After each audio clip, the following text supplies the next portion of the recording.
मंगलम भगवान वीरो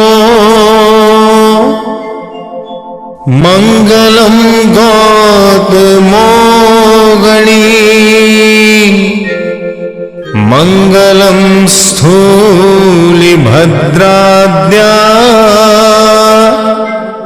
जैन धर्मोस्तु मंगलम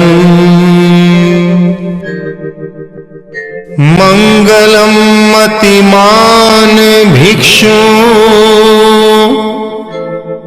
मंगलम भारमल्लक मंगलम राय चंद्राद्या मंगलम तुलसी गुरु महाप्रज्ञोस्तु मंगलम महाश्रमणोस्तु मंगलम तेरापंथोस्तु मंगलम।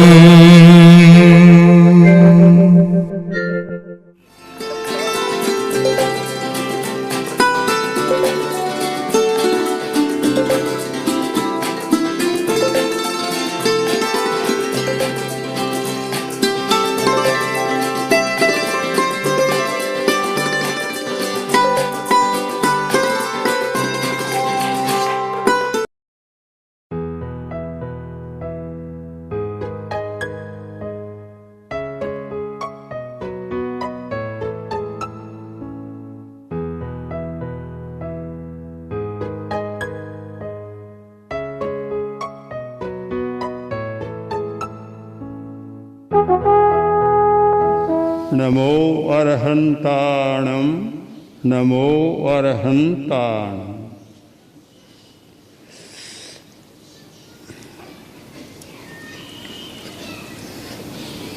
हर व्यक्ति अनेक अवस्थाओं से गुजरता है। जन्म लिया, शैशव में था, बड़ा होता है, कुमार बनता है, युवा बनता है, प्रौढ़ बनता है और वृद्ध भी बनता है। 10 अवस्थाएं बतलाई गई है। 10-10 वर्ष की 10 अवस्थाएं 10 अवस्थाएं होती है और उन अवस्थाओं का जीवन दंड भी अलग अलग प्रकार का होता है। और हर वर्ष हर दिन व्यक्ति अलग अलग प्रकार की संवेदना करता है।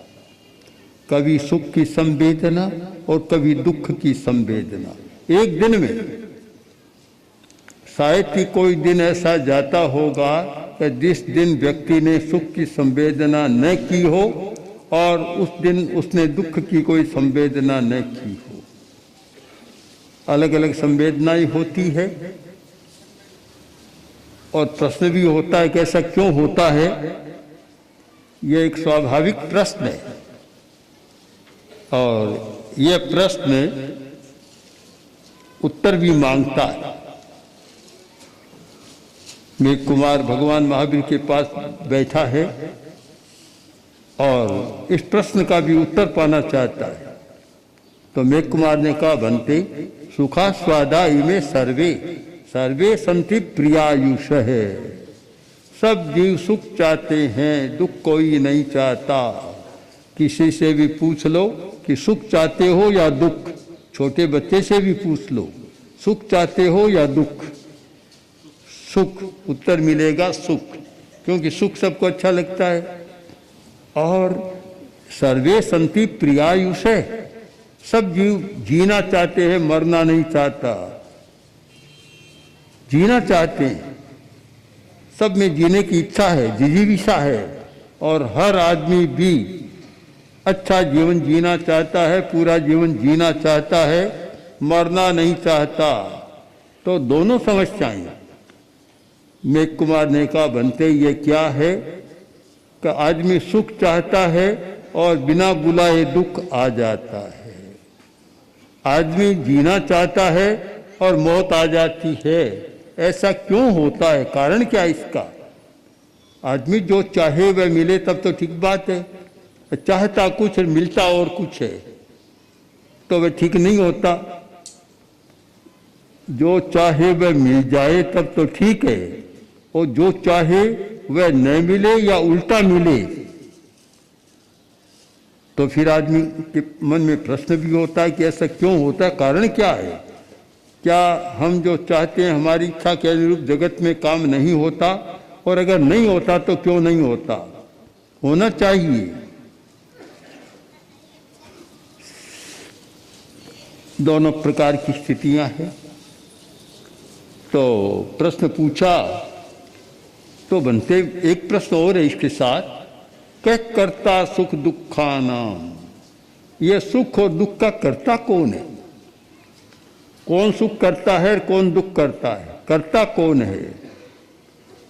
दोनों प्रश्न मेरे हैं कि आदमी सुख चाहता है और दुख आता है, और सुख और दुख नहीं चाहता फिर भी आता है, और सुख और दुख दोनों जीवन के साथ जुड़े हुए हैं। इनका कर्ता कौन है और भोक्ता कौन है? कौन है सुख देने वाला और कौन है दुख देने वाला? मैं जानना चाहता हूं।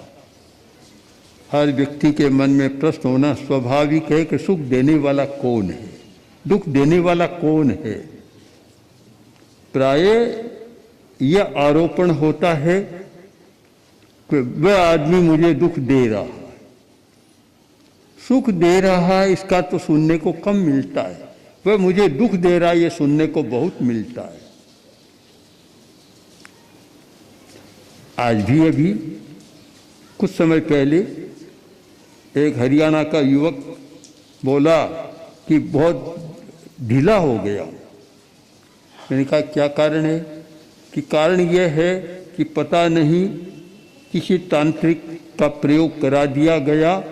अब घर में अनेक प्रकार की चीज़ें मिलती है, हड्डियाँ मिल जाती है और भी मिल जाती हैं, अच्छी खराब चीज़ें मिलती है, और बड़ा कष्ट का अनुभव हो रहा है। हम इस पर दो दृष्टियों से विचार करें। भगवान ने उत्तर दिया कि सुख और दुख की करता है आत्मा, कर्ता सएवास्ति, भोक्ता चापि घातक है। आत्मा ही सुख दुख की करता है और आत्मा ही सुख दुख की भोक्ता है। हाँ,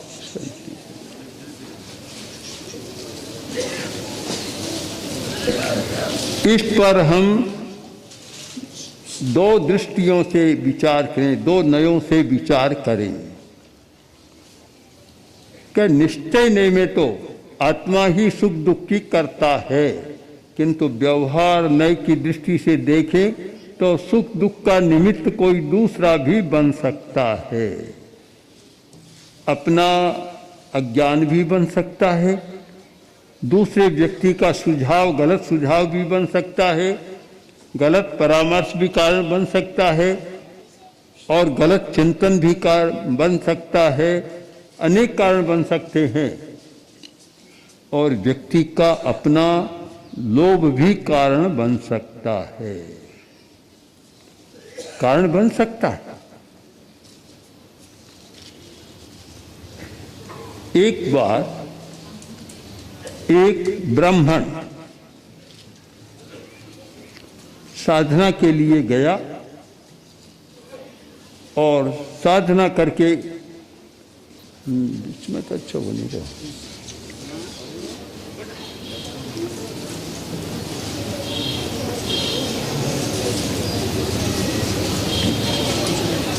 साधना की और साधना के अलग प्रयोग होते हैं। उसने दक्षिणायन शंख की साधना की, और वह शंख अगर सिद्ध होने पर काफी कामनाओं को पूरा करता है। ब्राह्मण अपने घर जा रहा था, रात्रि को एक घर पर ठहरा रास्ते में, और प्रातःकाल का समय 4 बजे से पहले उठा, शंख की पूजा की और मांगा कि मुझे दो, मुझे दो। तो शंख ने दिया।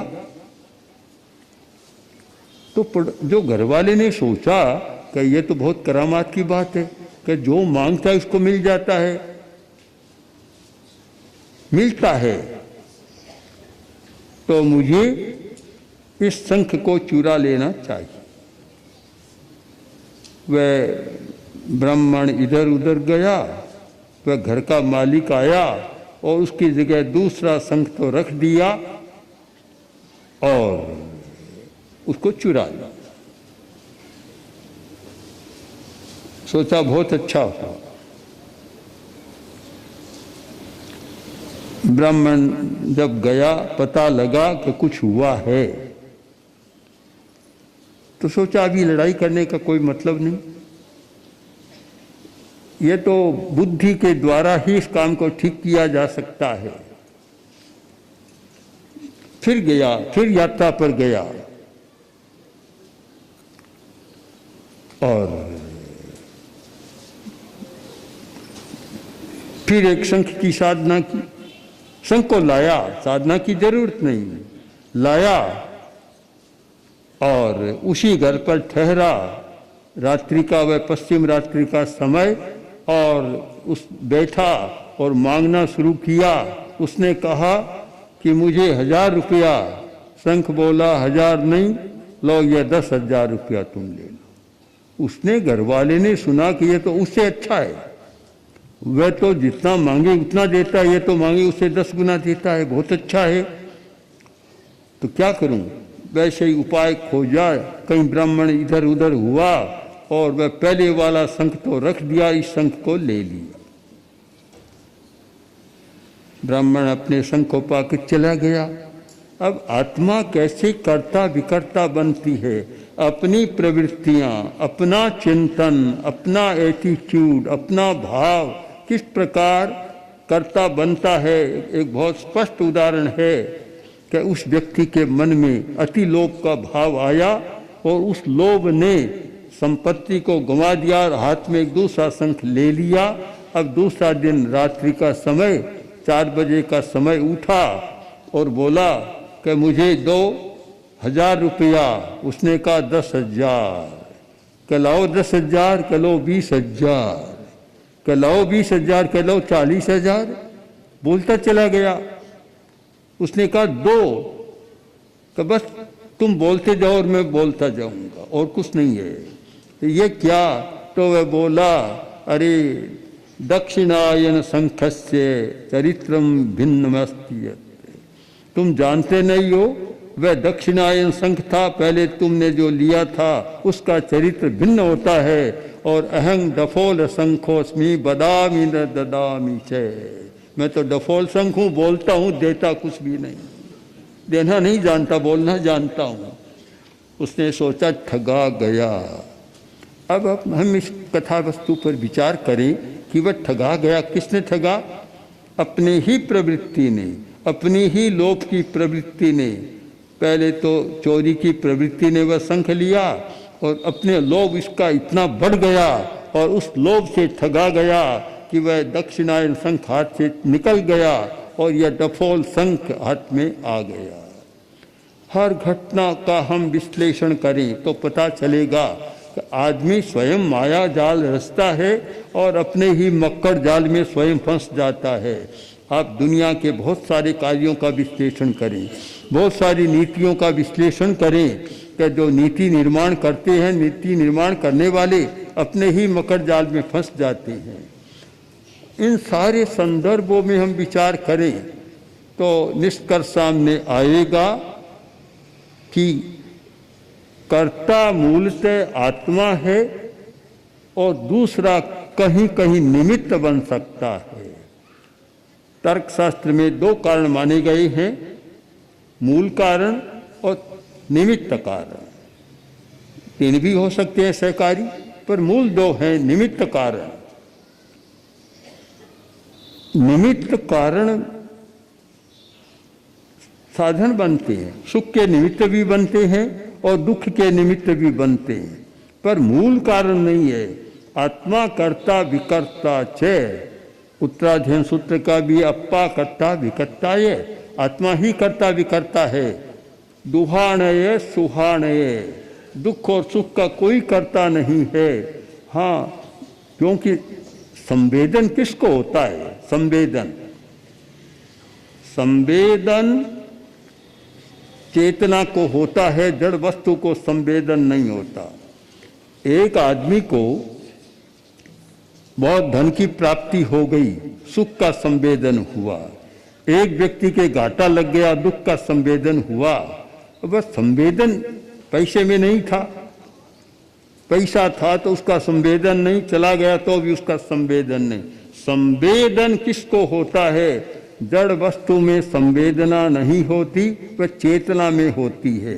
यानी संवेदन करने वाली हमारी आत्मा है। आत्मा ही सुख का संवेदन करती है और आत्मा ही दुख का संवेदन करती है। दूसरा निमित्त बन सकता है। कोई आदमी गुस्से में आया और एक थप्पड़ मार दिया, जिसको थप्पड़ मारा उसको कष्ट हुआ, दुख का संवेदन हुआ। संवेदन तो वह करेगा, निमित्त वह बन गया। चलते हैं, ठोकर लगी और दर्द हो गया। संवेदन तो स्वयं करेगा और निमित्त पत्थर बन गया और कोई निमित्त बन जाता है। निमित्त दूसरा बन सकता है। हम ये माने कि मूल कारण कोई दूसरा नहीं है, निमित्त बन सकते हैं। अगर हम अपनी संवेदना का परिष्कार करें तो फिर कोई सुख दुख देने वाला नहीं है। यह न तो कोई भौतिक सुख देने वाला और न कोई दुख देने वाला। फिर तो अपनी आत्मा का आनंद प्रकट होता है, ऐसा आनंद जिसका अनुभव कभी होता नहीं है।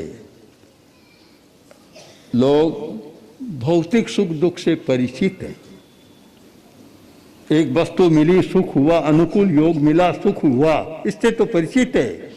किसी निमित्त के बिना, किसी संयोग वस्तु की प्राप्ति के बिना भी सुख होता है, उसे जानना बहुत जरूरी है। बिना प्राप्ति के भी सुख होता है।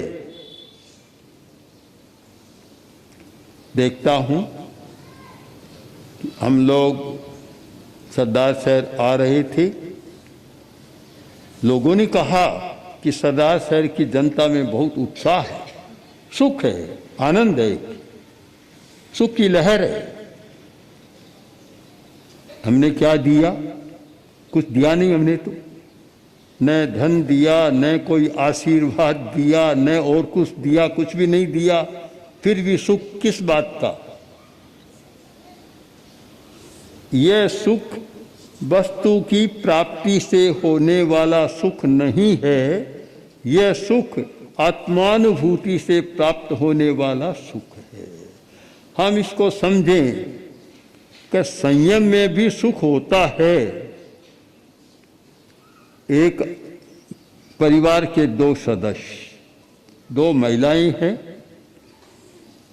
और घर में अच्छा भोजन बना, खाया और कहने लगी कि आज तो बड़ा अच्छा स्वाद आया, अच्छा सुख मिला। दूसरे के उपवास है, उससे पूछो कि कैसे है, बोलो कि बहुत आनंद है, बहुत सुख है। उस खाने को कुछ मिला नहीं, सुख किस बात से हुआ?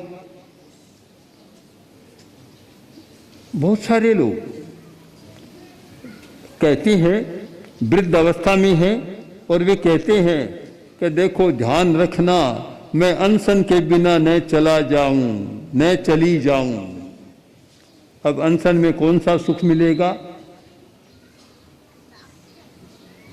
जिस व्यक्ति ने आत्मानंद का अनुभव किया है, अपने भीतर भी सुख का समुद्र है।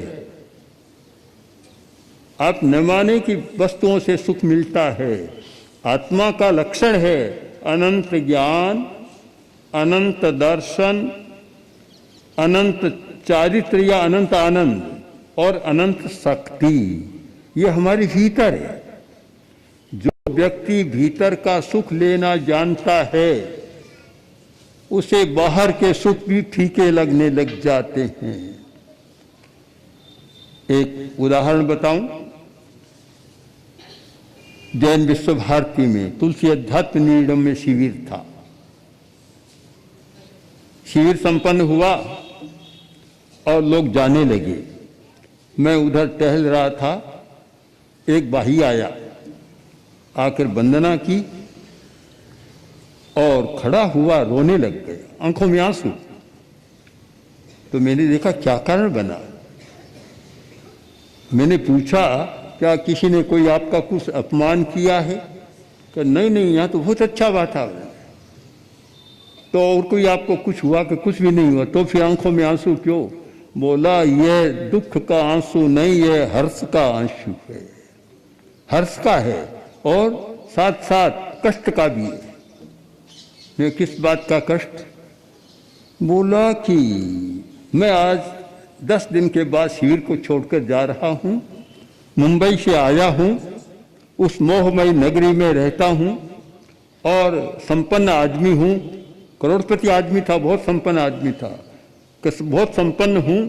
60 वर्ष की मेरी अवस्था है और 60 वर्ष में जितना वस्तुओं का भोग करना था मैंने खुलकर किया, किंतु इस बार जब आपने अंतर यात्रा का प्रयोग कराया, उस अंतर यात्रा के प्रयोग में मुझे जो सुख मिला वैसा सुख मैंने 60 वर्ष की अवस्था में मुझे कभी नहीं मिला। अब मैं आपसे पूछना चाहता हूँ वह सुख कहाँ से आया? हमने तो कुछ दिया नहीं, कुछ भी नहीं दिया, न कोई खाने की वस्तु दी, न कोई और धन दिया, कुछ भी नहीं दिया। इसको इतना सुख कहाँ से मिला? हर वह व्यक्ति कहता है कि इतने वर्षों में जो सुख नहीं मिला उससे ज़्यादा मुझे सुख मिला। कहाँ से आया? या तो माने झूठ बोल रहा है, झूठ बोलने का कोई मतलब नहीं, और सच बोल रहा है। तो हमारे इस प्रश्न का उत्तर है कि अपने भीतर बहुत सुख है। अगर हम खोजें तो अपने भीतर बहुत सुख है, आनंद है, और न खोजें तो कुछ मिलता नहीं। मैं दूसरी घटना इसके साथ जोड़ दूं कि वहीं जैन विश्व भारती में एक बार दूसरी बार शिविर था, मैं प्रयोग करा रहा था। तो उसमें शिविर नहीं, प्रयोग संपन्न हुआ 1 घंटा का। सब लोग उठ गए। जैसे ही अर्हन्ते शरणम पवज्जामि का होता है, सब लोग उठ जाते हैं, उठ गए। एक युवक नहीं उठा, और युवक भी बहुत पढ़ा लिखा युवक, राजलदेसर का कुंडलिया जो हैदराबाद में रहता है, रमेश कुंडलिया, अच्छा पढ़ा लिखा बहुत होशियार युवक है, उठा नहीं। हम लोग चले गए ऊपर। थोड़ी देर बाद उसकी माँ आई कि वह तो उठ नहीं रहा है। फिर हमारे मुनि जी गए, मुनि किशनलाल जी, और मैंने कहा देखो क्या बात है। वे मुनि महेंद्र जी गए, जाकर देखा तो भी उठ नहीं रहा है। आखिर 2 घंटा बीत गई, फिर भी नहीं उठा। तब मैं गया, मैंने जाकर और एक प्रयोग किया का विष का यहाँ से कुछ दबाना, जो होते हैं कि कैसे जागृत किया जाए। प्रयोग किया, वह उठा। 3 घंटा बाद वह उठा। मैंने कहा रमेश क्या तुम्हें पता नहीं चला? अर्हन्ते शरणम पवज्जामि कि मुझे पता चल रहा था, ध्यान का काल पूरा हो गया, पता चल रहा था। इतने संत आए, तुम्हारी माँ आई, और सब ने कहा तुम उठे नहीं। बोला नहीं उठा। मैं पता लग रहा था उठ नहीं सका, उठ नहीं सका। मैं क्यों नहीं उठ सका? उस समय मेरे दर्शन केंद्र में इतने सुख के प्रकंपन आ रहे थे कि मैं उसको छोड़ नहीं सका। जानता हुआ भी समय हो गया, मैं उस चक्र को तोड़ नहीं सका। इतने ज़्यादा सुख के प्रकंपन, वाइब्रेशंस आ रहे थे कि मैं उनको छोड़ नहीं सका। अब मैं आपसे पूछता हूँ सुख कहाँ से आया? 3 घंटा एक युवक बैठा रहे, पानी पीना था, भोजन भी करना था, वह सब छूट गया है, उठ नहीं रहा है। सुख कहाँ से आया? हम केवल बाहर बाहर की यात्रा करते हैं, बाहर की बात को जानते हैं, बाहर के सुख को जानते हैं। जो व्यक्ति कभी अपने भीतर नहीं झांकता, आंखें मूंद कर आधा घंटा घंटा कभी अपने भीतर नहीं देखता, उसको अनुभव ही नहीं हो सकता कि हमारे भीतर क्या है, मेरे भीतर क्या है। हर व्यक्ति के भीतर है, किंतु उसके बिना, अंतर्दर्शन के बिना, भीतर की यात्रा किए बिना, कोरी बाहर की यात्रा से उसका अनुभव नहीं हो सकता। इसलिए इस सारे संदर्भ में देखें तो भगवान ने जो उत्तर दिया वह निश्चय की दृष्टि से बड़ा सटीक उत्तर है कि आत्मा ही सुख दुख की करता है। सुख भी तुम्हारे भीतर है, दुख भी तुम्हारे भीतर है, अपना किया हुआ है। बाहर का निमित्त बनता है, कभी सुख का संवेदन, कभी दुख का संवेदन। और तुम और आत्मानुभूति में जाओ तो सुख से भी परे, भौतिक सुख से भी परे और इस दुख से भी परे एक सहज आनंद की अनुभूति हो सकती है।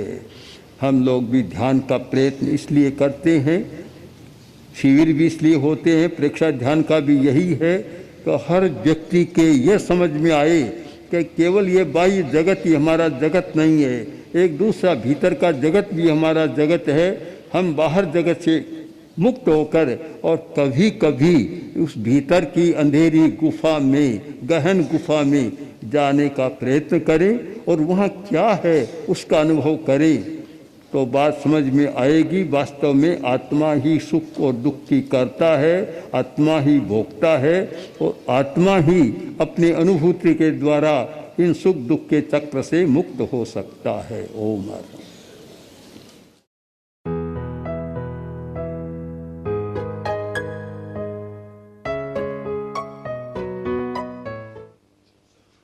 पन्नगे च सुरेन्द्रे च कौशिके पाद संस्पृशि निर्विशेष मनस्काय श्री वीरस्वामिने नमः। साध्वी प्रमुखा जी, साधु साध्वी वृंद, समन श्रेणी, बंधुओं बहनों, एक रिक्तता हो गई है।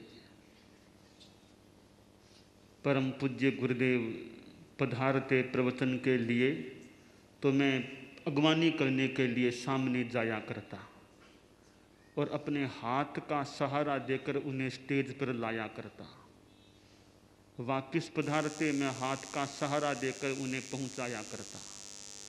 और जब कभी मैं आ गया फिर तो पूज्य श्री प्राथमिकता मेरा सहारा लेने को ही दिया करते थे। अब मैं आज किसको सहारा दूंगा? कौन तो पधारी, किसको मैं सहारा दूं, किसको पहुंचाऊं वापिस? एक रिक्तता हो गई है। और ये रिक्तता क्यों हुई? नियति है, अनेक बातें हैं। कुछ स्थूल और व्यावहारिक और काल्पनिक बात भी की जा सकती है कि रिक्तता क्यों हो गई, गुरुदेव क्यों पधार गए। इसके दो काल्पनिक और स्थूल कारण कहे जा सकते हैं कि या तो वे हमसे क्या रूठ गए थे, क्या कोई हमसे कोई अभिनय हो गया था कि नाराज होकर वे पधार गए, कोई हमसे ऐसी गलती हो गई, या तो ऐसा कोई कारण हम सोचें, या वो ऐसा सोचे अति संतुष्ट हो गए हमसे और यूँ सोच लिया कि महाश्रमण काफ़ी काम देखने लग गया है, अब क्या खास बात है, कोई अति मेरे से प्रसन्न हो गए हैं इसलिए पधार गए। या तो नाराजगी या अति प्रसन्नता। खैर यह तो मैंने स्थूल बात कह दी है, निश्चयिक बात तो यही है, यह एक दुनिया का नियम है। और जैसा कि जैन वाङ्मय में कहा गया कि अनर्थि कालस्य अनागमो, मृत्यु के लिए कोई समय अनवसर नहीं, कोई भी समय अवसान हो सकता है। बचपन में भी हो सकता है, यौवन में हो सकता है, वृद्धावस्था में तो होना ही होना होता है। भगवत गीता में जो कहा गया कि ये गीता में तो वैसे श्री कृष्ण के संदर्भ में बात है कि श्री कृष्ण ने कहा कि मैं अवतार लेता रहता हूँ। मैं उस अवतारवाद की बात को इतने सारांश में ग्रहण करता हूँ कि महापुरुष दुनिया में कभी कभी आते हैं। परित्राणाय साधूनाम, अगली बात सोच लें, कह दें धर्म संस्थापनार्थाय संभवामि युगे युगे। परित्राणाय साधूनाम विनाशाय च दुष्कृताम धर्म संस्थापनार्थाय संभवामि युगे युगे। तो सज्जन लोग हैं, उन्हें परित्राण देने के लिए और दुर्जनों का नाश करने के लिए, धर्म की स्थापना के लिए अवतार होता है। आचार्य श्री भी एक ऐसे महापुरुष थे, मानव की प्रकृति ने, नियति ने उनको जनता की, युग की, मानवता की और तेरा पंथ शासन, जैन शासन की सेवा करने के लिए धरती पर भेजा था।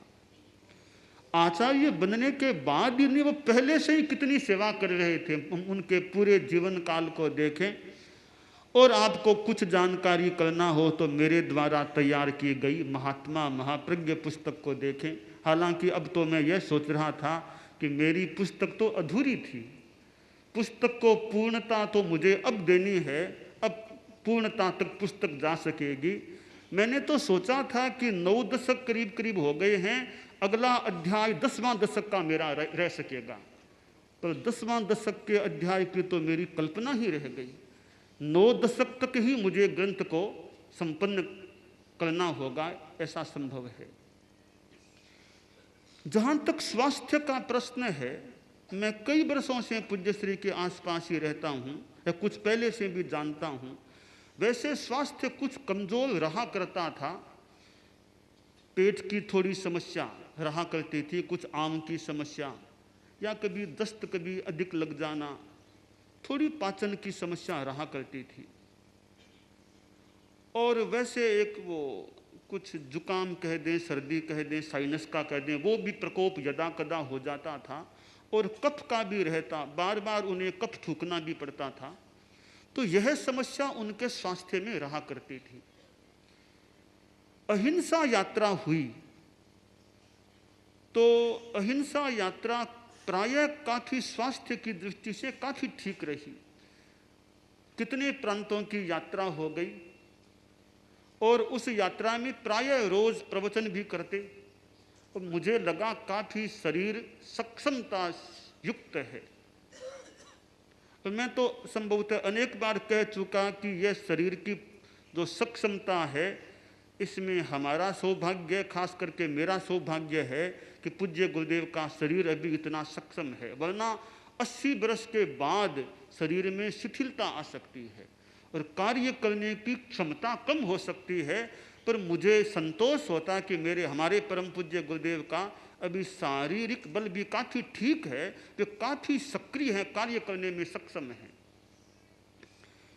अहिंसा यात्रा करते करते तब मेवाड़ यात्रा प्रारंभ हो गई थी। उदयपुर का चतुर्मास हमारे सामने था। उदयपुर से पहले यह जो शेरा प्रांत का चोखला है, सेमड़, गोगुंदा, ये रावलिया आदि आदि जो सायरा कई क्षेत्र हैं, उस एरिया में बिहार हो रहा था और वो एरिया बहुत अनुकूल लगी मुझे। और मुझे तो लगा कि जिन साधु साधियों को कोई लू आदि का प्रकोप हो तो बैसाख जेठ आषाढ़ महीने उस एरिया में कोई रह जाए, सायरा, सेमड़, गोगुंदा में, तो मेरे ख्याल से गर्मी की दृष्टि से उनके काफ़ी अनुकूलता रह सकती है। तो गुरुदेव उस एरिया में विचरे तो वो एरिया गर्मी में भी काफ़ी अनुकूल लग रही थी, मौसम की अनुकूलता थी। बाद में हमारी प्लानिंग यह थी कि अब इस एरिया से, उदयपुर से पहले कुछ और गांवों में यात्रा होनी है। हमने योजना भी संभवतः बना ली थी। जब गोगुंदा और उस एरिया में थे, संभवतः खासकर गोगुंदा में विराजमान होंगे, तो ऐसा ज्ञात हुआ कि अब पूज्य गुरुदेव को थोड़ा गैस का प्रकोप होता है, वायु का प्रकोप होता है और आपने फरमाया कि मुझे शाम को आहार के बाद कुछ गैस की तकलीफ हो जाती है। तो फिर हम लोगों ने विचार किया, अब गैस की जब तकलीफ हो रही है, अब गुरुदेव को उदयपुर से पहले हमें गांवों में नहीं घुमाना चाहिए। तो मैंने मीटिंग की, गोष्ठी की, मेवाड़ के श्रावकों को भी याद किया, चिंतन किया, और मेरा ये अनुरोध रहा, हम साधुओं का भी चिंतन रहा कि अब लंबी घूमने की यात्रा नहीं करनी चाहिए। हमने पूज्य गुरुदेव से अनुरोध किया कि अभी हम सीधे उदयपुर आप पधार जाओ, एक बार गांवों की बात छोड़ देते हैं। तो वो जो वायु का प्रकोप शुरू हुआ था, खासकर वायु गैस की समस्या के कारण से, हमने एक बार जो उदयपुर से पूर्व कुछ गांवों की यात्रा होनी थी उसको एक बार स्थगित किया और सीधे जल्दी उदयपुर पधार गए। उदयपुर का प्रवास भी लंबा रहा, वो उधर तुलसी निकेतन उस एरिया में विराजना हुआ, फिर शहर में पधारे, बाद में भुवाना चतुर्मास उधर था ही। तो वो उदयपुर में कुछ चिकित्सा की भी सुविधा है, जांच आदि की सुविधा है, तो वो क्रम चला। उदयपुर के बाद फिर यात्रा की बात हुई गांवों में घूमने की। तो पूज्य प्रबल ने कहा कि मेरी तो इच्छा नहीं है यूँ गांवों में घूमने की, और गुरुदेव का मन यह रहता कि महाश्रमण तुम भी ज़्यादा तो मेरे साथ ही रहा, तुम्हें ज़्यादा साथ ही रखूं, ऐसी गुरुदेव की इच्छा मुझे लगी कि ज़्यादा तुम मेरे साथ ही रहो। और फरमाते कि तुम साथ रहते हो तो मेरा कुछ काम हल्का होता है, वरना मेरे पर लोड ज़्यादा आ जाता है, इसलिए तुमको मैं ज़्यादा साथ रखना चाहता हूँ। फिर भी कुछ गांवों को स्पर्श भी करना होता है, तो फिर यह निर्णय हुआ। संभवतः गुरुदेव का मन नहीं था मुझे अलग भेजने का, फिर भी जो एक प्लानिंग करनी थी, कुछ सोचा कि एक कुछ तो गांवों को स्पर्शना होगा, तो फिर यह कहा कि जो कानोड़ आदि गांव है उस ओर तुम यात्रा करके आ जाओ, मैं तो सीधा आसीन की ओर जाना चाहूँगा। तो यही निश्चय हुआ। गुरुदेव तो प्राय सीधे रास्ते से आगे बढ़े, मैं कानोड़ अकोला आदि आदि उधर गांवों में भ्रमण करके फिर मैं गुरुदेव के दर्शन कर लूँ। तो उसी निर्णय के अनुसार मेरी यात्रा करीब 1 मास की उधर की हुई। गुरुदेव सीधे आगे पधारते गए और वह क्रम यात्रा का बना। आसींद पधारे, तो आसींद पधारने के बाद फरमाया कि मुझे कुछ दर्द लगता है, कुछ या कमर या नीचे के भाग में दर्द होता है। तो फिर दर्द पर ध्यान केंद्रित किया, तो फिर हमें लगा और डॉक्टरों से फिर परामर्श भी किया कि वह दर्द है वो साइटिक पेन हो रहा है। तो फिर डॉक्टर माथुर जो जयपुर में अब रहा करते हैं वे आए, कहा कि साइटिक पेन है, इसके लिए तो मुख्य उपाय विश्राम रेस्ट करना होगा। तो यह निर्णय हुआ कि गुरुदेव श्री प्रायः लेटे रहेंगे, रेस्ट करेंगे। तो आसींद का मर्यादा महोत्सव हुआ। ऐसे हमारी काफ़ी गोष्ठियाँ होती है, गुरुदेव स्वयं पधारते हैं मर्यादा महोत्सव की गोष्ठियों में। तो आसींद के मर्यादा महोत्सव में गुरुदेव के सानिध्य में संभवतः ज़्यादा हम गोष्ठियाँ नहीं कर सके, क्योंकि गुरुदेव को तो लेटे रहना पड़ता ज़्यादा। आसींद का प्रवास हमने लंबा किया कि विश्राम अच्छा हो जाए, प्रवास को बढ़ा दिया गया। फिर आगे यात्रा की बात हुई, अब क्या करना आगे। तो काफ़ी चिंतन किया, फिर यह सोचा कि हम मेवाड़ की यात्रा को अभी नहीं छोड़ेंगे। हमारा अगला चौमासा जो निर्णित है केलवा का या आगे आमेट का महोत्सव है, तो मैंने फिर एक तरह से घोषणा कर दी कि स्वास्थ्य में कुछ दिक्कत है, फिर भी हमारा यही निर्णय है, हम मेवाड़ की यात्रा को नहीं छोड़ेंगे, मेवाड़ में यात्रा करने का विचार है। आसींद से बिहार हुआ और हमने सोचा रास्ता कौन सा ले। 2 रूट थे, एक तो भीलवाड़ा की ओर का रास्ता था, एक टाटगढ़ भीम का रास्ता था। तो जैसा गुरुदेव कहते हैं कि योजना तो महाश्रमण बनाता है, मैं योजना बना रहा था। तो पहले तो मेरा चिंतन था कि भीलवाड़ा का रूट लेंगे, बाद में दिमाग में विचार हुआ कि पहले हमें टाटगढ़ की ओर चलना चाहिए। तो मैंने अनुरोध किया कि पहले यह रास्ता, ठीक यह रास्ता ले लो। तो टाटगढ़ भीम का रास्ता लिया, उस रास्ते से आगे बढ़ रहे थे। और गुरुदेव के वो थोड़ी साइटिक पेन या थोड़ा गैस आदि का क्रम, तो व्याख्यान में कम पधारना होता। और जैसे तैसे टाटगढ़ जो काफ़ी ऊंचाई पर, जो प्रज्ञा शिखर काफ़ी ऊंचा, वहाँ हम लोग, हमारे संत लोग गुरुदेव को साधन के द्वारा ऊंचाई पर चढ़ा करके ले गए। साधन से गुरुदेव नीचे उतरे, हम लोग सहारा दे रहे थे। तो मुझे लगा कि थोड़ा सा चलने में कुछ कठिनाई हो रही है या कुछ जागरूकता कम है, अभी कुछ होश, थोड़ा सा कोई होश कम है, ऐसा सा कुछ लग रहा है। वहाँ फिर बिराज गए। थोड़ी सी बात भी ऐसी सी शुरू की कि अभी नाश्ता क्यों लाए, अभी नाश्ते का टाइम था, अभी नाश्ता क्यों लाए, यानी पूरी कोई जागृति नहीं, ऐसी ऐसा लग रहा था। टाटगढ़ में लगभग 6 दिन का प्रवास हुआ। 6 दिन के प्रवास में एक बार भी व्याख्यान नहीं दिया, बस विश्राम करते या बैठे रहते, प्रवचन बिल्कुल नहीं दिया, न सुबह न कभी न रात को। ऐसे रात का व्याख्यान तो ऐसे ही नहीं करते थे, सवेरे का भी वहाँ बिल्कुल नहीं किया। तो वहाँ टाटगढ़ में गुरुदेव को संभवतः लगा कि स्वास्थ्य में काफ़ी कठिनाई हो रही है। तो एक डॉक्टर साहब जो ब्यावर में हैं, डॉक्टर सिंघवी या कुछ जयपुर के डॉक्टर्स, उनसे कुछ संपर्क हुआ, बातचीत हुई, तो जांच वगैरह रिपोर्टें देखी तो फरमाया कि स्वास्थ्य में कुछ कठिनाई है, मेरे रिपोर्ट्स भी कुछ ठीक नहीं आ रही है, तो अब यात्रा कैसे होगी। मतलब यात्रा से थोड़ी सी एक निराशा सी आ रही थी। तो मैंने निवेदन किया कि आपके अंतर्मन की जो भावना आप वो फरमा दें, उसी तरह व्यवस्था कर दी जाएगी, ऐसा हम प्रयास करेंगे। आपकी जो मर्जी हो चिकित्सा के लिए, जिस जगह की आपकी अंतर्मन की भावना आप वो हमको फरमा दें।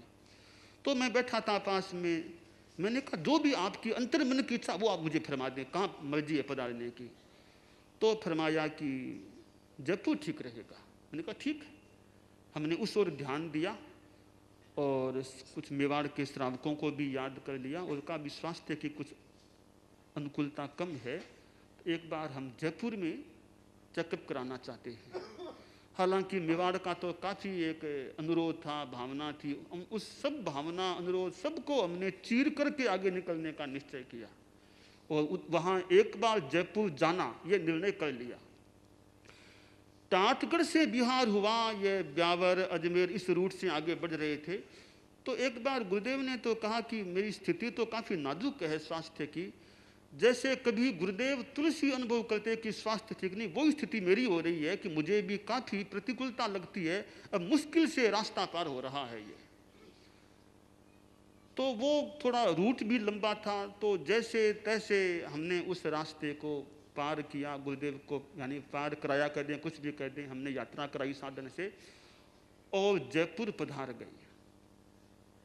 और यह तो मेरा चिंतन भी था कि जयपुर पधारने के बाद वापस कोई मेवाड़ गुरुदेव पधार जाए चौमासे से पहले, यह तो असंभव बात है, क्योंकि इतना श्रम मुश्किल से तो जयपुर लें, वापस मेवाड़ आएँ, यह तो स्वास्थ्य के साथ अन्याय की बात हो जाएगी। मेरा स्पष्ट मत था कि जयपुर पधारने के बाद वापस केलवा आने की बात बिल्कुल संभव नहीं लगती। मैंने कह भी दिया श्रावकों से कि ये कठिन बात है कि वापस कोई जयपुर से केलवा पधारना, इस रास्ते से यूँ पधारना संभव नहीं है। तो फिर जयपुर से पहले ही हमने निर्णय कर दिया कि ये वापस पधारना संभव नहीं, और चूंकि जयपुर जाना ही है, फिर वहाँ आराम से विराजें, आराम से इलाज कराएं, जल्दबाजी क्या करना है हमको। तो हमने रास्ते में निर्णय कर दिया कि 2008 का चतुर्मास जयपुर करना, उसके साथ निर्णय कर दिया 2009 का जैन विश्व भारती लाडनू में करना। जयपुर पधारे, वहाँ लंबा प्रवास था और अणुविभा में काफ़ी लंबा प्रवास हुआ, तो वहाँ इलाज चला। और आचार्य श्री स्वयं बड़े जागरूक रहते अपने स्वास्थ्य के लिए, यानी इतने जागरूक रहते, कब क्या दवा लेना है, कब क्या करना, कब विश्राम करना, काफ़ी जागरूक थे इस मामले में। तो वहाँ जो भी इलाज करना था, होम्योपैथी आदि आदि एलोपैथी, वो सब इलाज चला। तो जो साइटिक पेन का थोड़ा असर था, आपने कहा अब वो तो मेरा पेन अब काफ़ी ठीक हो गया है, अब थोड़ी एक गैस की थोड़ी थोड़ी फिर भी होती है। जयपुर में भी यदा कदा कभी वो गैस का प्रकोप, कुछ तकलीफ हो जाती, रात को हो जाती, फिर कभी डॉक्टर को याद करते, तो कभी कभी वो गैस की काफ़ी भयंकर समस्या होती और वो रात में भी हो जाती, होने के बाद कभी थोड़ी फिर बेचैनी सी ऐसी स्थिति भी कुछ बन जाती। तो जयपुर का फिर प्रवास पूरा हुआ। आगे हमारे सामने जैन विश्व भारती लाडनू चतुर्मास का लक्ष्य था ही।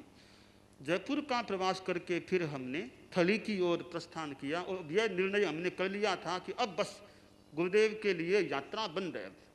और हमने एक भाषा भी बना ली थी, अब जैन विश्व भारती लाडनू आचार्य श्री के लिए विराजने का केंद्र रहे और परिधि में ये अंदाज 100-150 किलोमीटर की एरिया में यात्रा हो सकती है, तो और ज़्यादा यात्रा नहीं करना है। इसका मतलब हुआ कि थली लगभग थली में लंबा प्रवास होना। तो फिर सुजानगढ़ होते हुए फिर मर्यादा महोत्सव था बीदासर, तो वहाँ पधारी, वहाँ का भी लंबा प्रवास किया। मर्यादा महोत्सव सब, होली, ये आखाती सब वहीं, महावीर जयंती, वहाँ प्रोग्राम निश्चित कर दिए। बीदासर में विराजे, और बीदासर में तो झुमरमल जी बेंगानी जो गुरुदेव के खास चिकित्सा के खास परामर्शदायी श्रावक हैं, उनसे गुरुदेव काफ़ी परामर्श लेते, दवाई आदि के बारे में जानकारी करते, तो उनका भी वहाँ योग था। तो बीदासर में विराजे और फिर अक्षय तृतीया के दिन ही विहार करके, शाम को विहार करके जैन विश्व भारती की ओर आगे बढ़े। बाद में गुरुदेव ने कहा कि महाश्रमण, अब मेरे लिए आखा तीज के बाद का विहार ठीक नहीं है, गर्मी आ जाती है कि मैंने बीदासर से लाडनू आया हूँ, मैंने तकलीफ भोगी है। तो हमने सोचा कि अब ध्यान रखना है कि अक्षय तृतीया के बाद विहार न करना पड़े, जहाँ चतुर्मास करना हो वहाँ अक्षय तृतीया से पहले ही पहुँच जाएं, ताकि बाद में गर्मी की तकलीफ गुरुदेव को न भोगनी पड़े। तो उसके बाद हमने ध्यान दिया कि अब आगे सामने श्रद्धा शहर है, तो वैसे तो अक्षय तृतीया हमने घोषित पहले डूंगरगढ़ के लिए कर दी थी। जैन विश्व भारती लाडनू का चतुर्मास संपन्न हुआ और लाडनू का प्रवास काफ़ी अच्छा रहा गुरुदेव का। जैन विश्व भारती का परिसर भी काफ़ी एक स्वास्थ्य के अनुकूल है, काफ़ी काम चला, गुरुदेव काफ़ी प्रसन्न भी थे। और फिर बीदासर में सरदार शहर के लोग, काफ़ी बड़ा संघ आया, सुमती जी गोटिया, काफ़ी लोग, तो गुरुदेव ने सरदार शहर के लिए चतुर्मास का निर्णय लिया। और बाद में अनेक बार फरमाया कि सरदार शहर जा रहे हैं, तो सरदार शहर जाने का जो निर्णय मैंने किया है वो खास करके तो तुम्हारे लिए किया है, यानी कि महाश्रमण के लिए मैंने किया है। अभी भी कहा था, कुछ दिनों पहले भी कहा था, और यहाँ तक कह दिया कि महाश्रमण को मेरे साथ मान लो या मुझे महाश्रमण के साथ मान लो, मेरी वास्तविकता यह है कि मेरा, एक बार मुझे यह भी कहा कि मेरी मन भावना यह है कि महाश्रमण का एक या पहला चौमासा सरदार शहर हो, यह मेरी भावना है, इसलिए मैंने सरदार शहर का निर्णय किया है। बहुत साफ कहा कि महाश्रमण का पहला चौमासा सरदार शहर हो, इसलिए यह निर्णय मैंने किया है। तो मैंने सोचा कि ये पहले की बात क्यों कह दी गुरुदेव ने। प्रश्न यह कि पहला चौमासा शब्द क्यों निकला, मैं तो पहले भी यहाँ चौमासा कर चुका हूँ गुरुदेव, अब पहला क्यों निकला। तो उनके मुख से निकला कि महाश्रमण का पहला चौमासा सरदार शहर हो, यह मेरी भावना है। का अब महाश्रमण मेरे अब काफ़ी काम करने लग गए हैं, अब इनका चौमासा यहाँ होना चाहिए। तो फिर हम जैन विश्व भारती से बिहार करके श्री डूंगरगढ़ गुरुदेव पधारे, और वहाँ का भी लंबा प्रवास, और वहाँ भी कभी कभी वह वायु की पित्त और वायु की वो तकलीफ हो जाती। अनेक बार रात्रि में भी समस्या हो गई श्री डूंगरगढ़ में। हम लोग फिर, मुझे बुलाया, मैं गया, पास बैठा, रात को काफ़ी तकलीफ हो रही थी। तो अनेक बार श्री डूंगरगढ़ में भी वह काम पड़ा। उसके बाद फिर यह हमारा लक्ष्य था कि गर्मी ज़्यादा आने से पहले पहले सरदार शहर पहुंचना है। तो फिर मोमासर को तो बीच में लेना था, वो भी एक क्षेत्र है अच्छा, तो वहाँ का प्रवास तो हमने मान्य किया, स्वीकार किया। और फिर सोचा अक्षय तृतीया से तो पहले पहले हमें सरदार शहर पहुँचना ही है। वो लक्ष्य बना करके हम सरदार शहर गुरुदेव पधारे, और 25 अप्रैल को मंगलचंद भंवरलाल वैद्य के वहाँ पधार गए थे, और 3 दिन का प्रवास वहाँ रहा। फिर 28 अप्रैल को श्री समवसरण या फिर ये गोठी जी की हवेली, इस एरिया में पधार गए। और यहाँ पधारने के बाद कुछ एक दिन शरीर में जलन लगने लग गई। तो गुरुदेव ने कहा मेरे दाह सी लग रही है, और संभवतः यह कहा कि मैंने पहली बार यह तकलीफ भोग रहा हूँ, इतनी वेदना मेरे शरीर में हो रही है कि असह्य वेदना मेरे हो रही है, दाह सी लग रही है। एक उन्होंने साध्वी जी का उदाहरण दिया कि जैसे हमारी साध्वी विनयवती कहती है कि मेरे दाह, आज वो स्थिति मेरी हो रही है कि मेरे भी दाह लग रही है। तो फिर ये शाम की बात, फिर रात को यहाँ पड़ाते थे, पोढ़ाते प्राय यहाँ पर विराजे थे, वहाँ पहले वहाँ विराजते थे। तो फरमाया कि अब मैंने प्रयोग किया है, ये चंद्रेश्वर का प्रयोग किया तो मेरे काफ़ी लाभ, वो दाह कम हो गई, लाभ मिल गया। तो ये यानी 3-4 दिन करीब पहले वो दाह की सी अनुभूति हुई थी, वो जलन सी लगी थी। उसके बाद 9 मई को कि गुरुदेव दिन में प्राय गोठी जी के वहाँ विराजते, रात को यहाँ पोढ़ाते। तो कई दिन पहले मुझे कहा कि तुम भी दिन में मेरे पास रहा करो। संभवतः कहा था मेरे लिए कि तुम्हें भी गर्मी न लगे तो कम से कम तुम दोपहर के समय में तो गोठी जी की हवेली में रहा करो, तो वहाँ मेरे पास रहना हो जाएगा। इसलिए एक दिन कहा कि मुझे खुशी, यानी खास बात यह है कि महास्मरण मेरे पास रह रहा, यह अच्छी बात हो गई इस हवेली में आ जाने से। तो मैं भी फिर मेरा क्रम बना लिया कि व्याख्यान के बाद गुरुदेव के साथ पहुंचाने के लिए जाता, वहीं रह जाता, शाम को करीब 4 बजे बाद वापस यहाँ आ जाता। दोपहर का समय वो गुरुदेव के आसपास वहीं बैठता।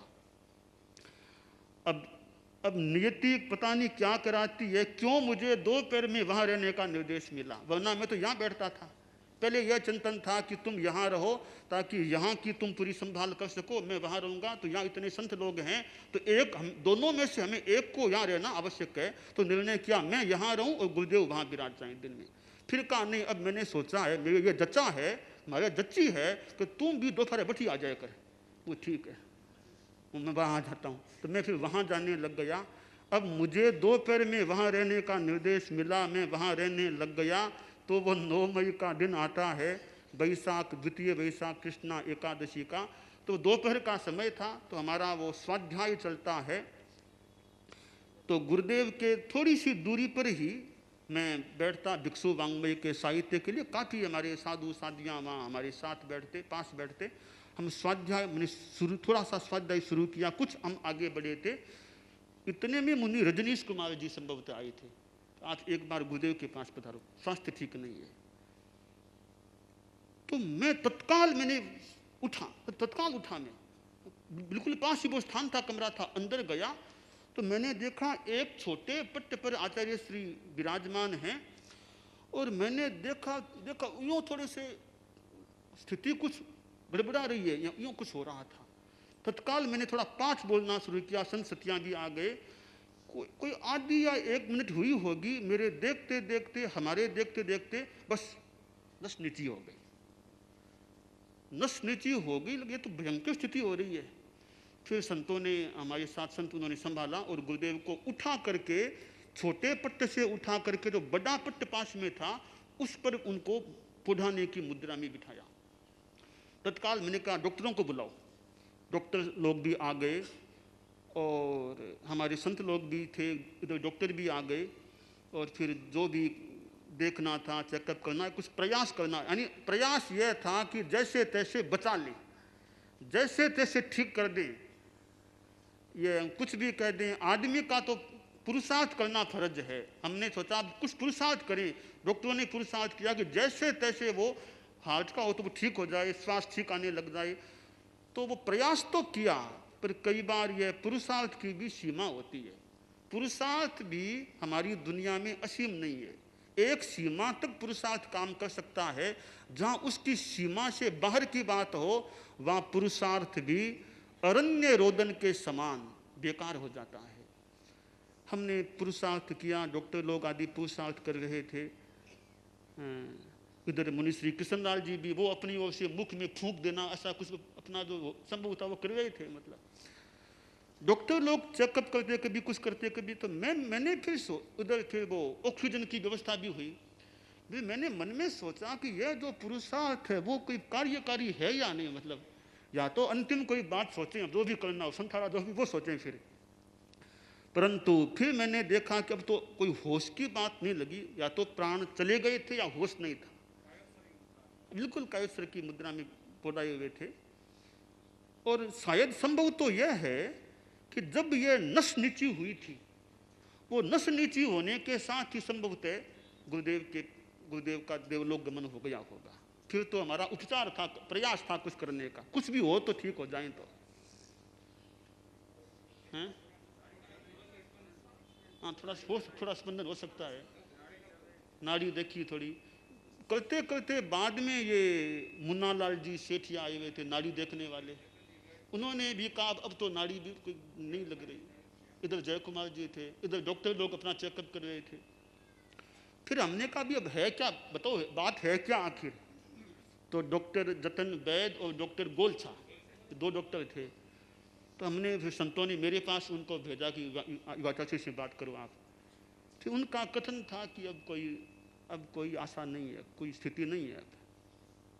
फिर उन्होंने कहा मुझे आप लिखित में दो, क्या बात है। तो लिखित में उन्होंने अंग्रेजी में सर्टिफिकेट लिखा डेथ का। उन्होंने लिखा कि उन्होंने अपने हिसाब से 2:55 पर डेथ होना घोषित किया। तो फिर मैंने साधी प्रमुखा जी थे हमारे, कुछ संतों को बुलाया, बात की अब क्या घोषणा करें। फिर हो गया सो हो गया।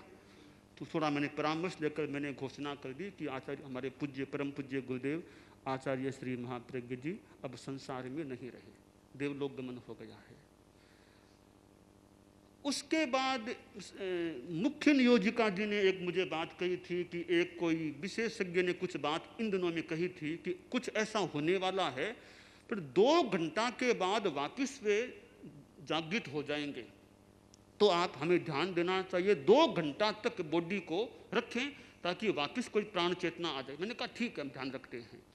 वैसे हमारी विधि है कि 1 मुहूर्त से पहले पहले डेड बॉडी को गृहस्थों को सौंपना। तो मैंने कहा गृहस्थों को सौंप देते हैं, पर गृहस्थ भी ध्यान रखें कि 2 घंटा तक वो बॉडी रहे, ताकि वो तो वापस कोई प्राण होगा तो आ जाएगा।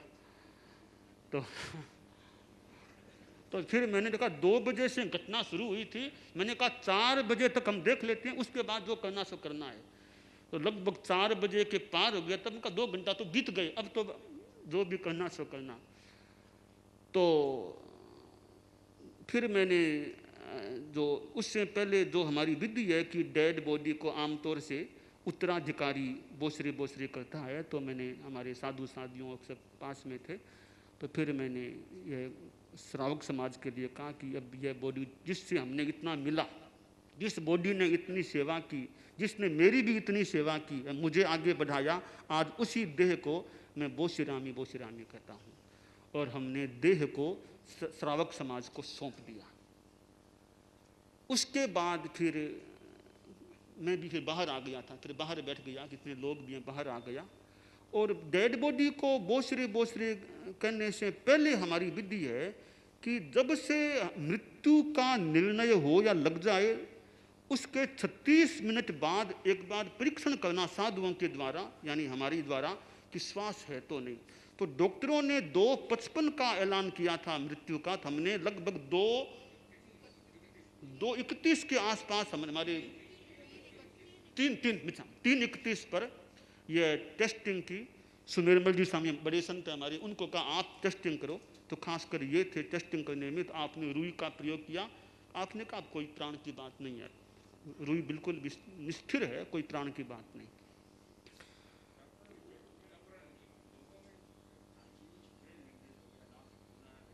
नहीं, नाक से खून की बात नहीं, ब्रेन एमएज की बिल्कुल नहीं लगता, कोई बात नहीं लगता। नहीं, वो मतलब होने में या तो कोई वो जलन लगी थी, जलन तो लगी थी, का जलन हो रही है, वो जलन या वायु निश्चय में तो वो आयुष्य की संपन्नता मान लें, वही हुआ होगा, अनुमान भले कर लें कि उस कारण से। बाकी ब्रेन हेमरेज की बात बिल्कुल लगती नहीं हमें को। न कोई नाक में खून, ये नाक में खून की बात यूँ फैली कि हमने रुई का प्रयोग किया था, उस रुई को माना कि खून आ गया होगा गुरुदेव के, ऐसा हो गया होगा, तो वो कोई बात नहीं लगती। यह कोई आयुष्य की संपन्नता या कोई वो गर्मी जो जलन लगी वहाँ उसका कोई कारण बना, कुछ भी बना, तो ऐसे हमारे परम पूज्य गुरुदेव का महाप्रयाण हो गया। और बाद में श्रावक समाज ने डेड बॉडी को, पार्थिव देह को संभाल लिया था। तो यह गुरुदेव के एक स्वास्थ्य के बारे में एक पूरी रिपोर्ट मैंने यथासंभव बताने का प्रयास किया। इस तरह स्वास्थ्य का क्रम चला और आखिर यह कोई सरदार शहर का ये कोई योग था कि जहाँ उन्होंने दीक्षा ली थी पूज्य कालूगने के पास, उसी भूमि में अपने संन्यास की साधना की संपन्नता कर दी। जहाँ से साधना का प्रारंभ किया था मुनि के रूप में, उसी सरदार शहर में उन्होंने साधना का समापन भी कर दिया। तो परम पूज्य श्री आचार्य श्री पधार गए और फिर मैं जब बाहर बैठा था तो मुझे परामर्श मिला, मैं जानता भी था वैसे कि तत्काल एक धर्म संघ के लिए संदेश देना चाहिए। तो मैंने एक बार तो और तो बाद में कभी एक बार तत्काल एक बार थोड़ा संदेश लिख दे, तो मैंने एक संदेश लिखा दिया। तो संदेश यूँ था, अरहम आज दिनांक 9/5/2010 द्वितीय वैशाख कृष्णा एकादशी को चिकित्सकीय प्रमाण पत्र के अनुसार अपराह्न लगभग 2:55 पर परम पूज्य गुरुदेव आचार्य श्री महाप्रज्ञ का सरदार शहर में महाप्रयाण हो गया। 13 पंथ का दशम सूर्य अदृश्य हो गया। गुरुदेव का हम सब पर महान उपकार है। अब हम उनकी स्मृति कर सकते हैं, कृतज्ञता का भाव प्रकट कर सकते हैं। पूज्य गुरुदेव ने मानव जाति, जैन शासन और 13 पंथ धर्म संघ की महान सेवा की। मैं मेरे धर्म संघ के सभी साधु साध्वियों और समण श्रेणी की चित्त समाधि के लिए प्रयत्न करता रहूंगा, यह मेरा संकल्प है। 13 पंथ धर्म संघ के श्रावक समाज को भी मैं आध्यात्मिक पोषण प्रदान करते रहने का संकल्प करता हूं। इसके अतिरिक्त मैं जैन शासन और मानव जाति की यथासंभव और यथोचित सेवा करने का संकल्प करता हूं। इस कठिन परिस्थिति में हम सब मनोबल रखने का प्रयास करें और धर्म शासन की प्रभावना का प्रयास करते रहें।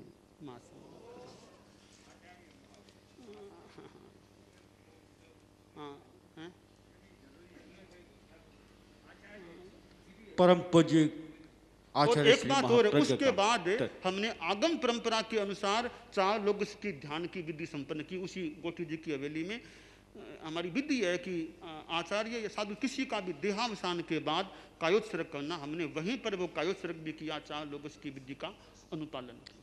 और उसके बाद जैसे कि परंपरा रही है 13 पंथ धर्म संघ, आचार्य महाप्रज्ञ ने हमें युवाचार्य प्रदान किया, लेकिन आचार्य के रूप में हमारे धर्म संघ में यहाँ प्रवासी संतों में मुनि श्री सुमेरमल जी सुदर्शन जो सामने विराजमान हैं, उन्होंने समग्र साधु प्रमुखा मुख्य नियोजिका हम साधु साधियों के बीच एक उद्घोषणा की और उस उद्घोषणा को हम लोगों ने तो स्वीकार किया ही, वहाँ उपस्थित श्रावक समाज ने भी स्वीकार किया। और वो उद्घोषणा थी कि 13 पंथ धर्म संघ का आगे का उत्तराधिकारी के रूप में आचार्य महासमण के रूप में हम उन्हें बर्धापित करते हैं। इन्हीं भावों के साथ आचार्य श्री महाश्रमण जी की 13 पंथ के 11वें आचार्य श्री महाश्रमण जी की। और दूसरा हमने ये निर्णय किया कि हमारे कुछ विधि विधान लिखित तैयार हो गए थे। उस विधि विधान के अनुसार मैंने ये भी निर्णय बताया था कि परम पूज्य गुरुदेव आचार्य श्री महाप्रज्ञ के महाप्रयाण के उपलक्ष्य में पूरे 13 पंथ धर्म संघ के स्तर पर एक साप्ताहिक यानी 9 मई से 15 मई आध्यात्मिक अनुष्ठान मनाया जाए। इस अवधि में आमोद प्रमोद के उपक्रम नहीं चलने चाहिए। नमस्कार महामंत्र ओम श्री महाप्रज्ञ गुरुवे नमः, मंगलम भगवान वीरो, मंगलम मतिमान भिक्षु, पूरा जो श्लोक हैं का यथासंभव जप किया जाए। आचार्य प्रवर की स्मृति सभाएं की जाएं, यह भी हमने बता दिया था। तो आप लोग भी सुन रहे हैं कि हमें 15 मई तक हमारे पूरे धर्म संघ के स्तर पर 1 सप्ताह का हमारा आध्यात्मिक अनुष्ठान चले। उसमें वही मुख्य काम स्मृति सभा जप आदि करना, और कोई प्रोग्राम आदि अभी नहीं चले 1 सप्ताह तक, यह हमें प्रयास करना।